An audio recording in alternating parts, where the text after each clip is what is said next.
Good morning అండి.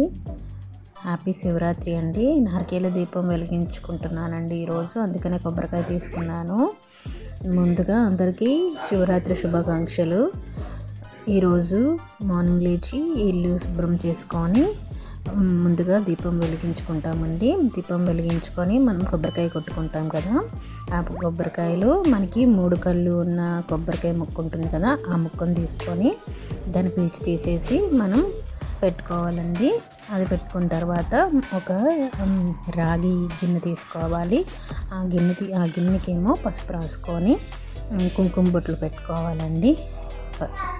కుంకుమ బొట్లు పెట్టుకున్న తర్వాత రావి ఆకులు ఉంటాయి కదా, స్వామివారికి రావి ఆకులు అంటే ఇష్టం కదా అండి, అందుకని రావి ఆకులు ఒక 3 తెచ్చుకున్నానండి. ఆ 3టిని శుభ్రం చేసుకొని పెట్టుకొని అందులో బియ్యం పోసుకున్నానండి. బియ్యం పోసుకొని అందులో పసుపు, కుంకుమ, చందనం వేసుకున్నాను. అక్షింతలు కూడా వేసుకున్నానండి. వేసుకొని మనం ముందు కొబ్బరికాయ మనం తీసుకున్నాం కదండి, 3 కళ్ళ కొబ్బరికాయ, మనం 3 కళ్ళ కొబ్బరికాయతోనే నెయ్యి దీపం వెలిగించాలండి. అందుకని ఆ కొబ్బరికాయ తీసుకొని అందులో నెయ్యి పోసుకొని ఒత్తులు వేసుకోవాలి. 2 ఒత్తులు చొప్పున 3 వెలిగించుకోవాలండి. 3 2 2 2 మొత్తం 6 ఒత్తులతో 3 దీపాలు చేసుకోవాలండి. ఇలా 3 దీపాలు చేసుకొని కుంకుమ బొట్లు పెట్టుకోవాలి. నెయ్యి పోసుకున్నాను. ఇప్పుడు దీపం వెలిగించుకుంటున్నానండి.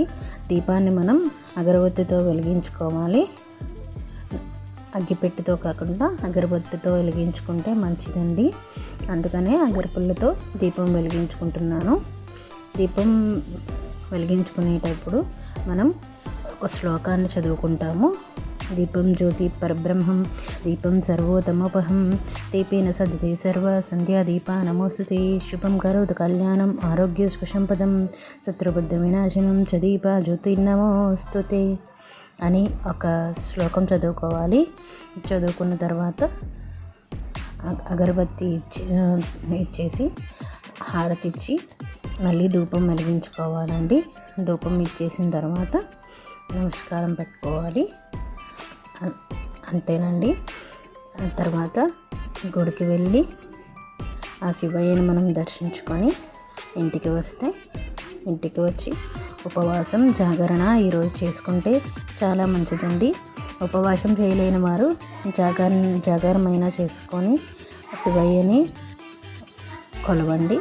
థ్యాంక్ యూ అండి. సబ్స్క్రైబ్ చేసుకోండి.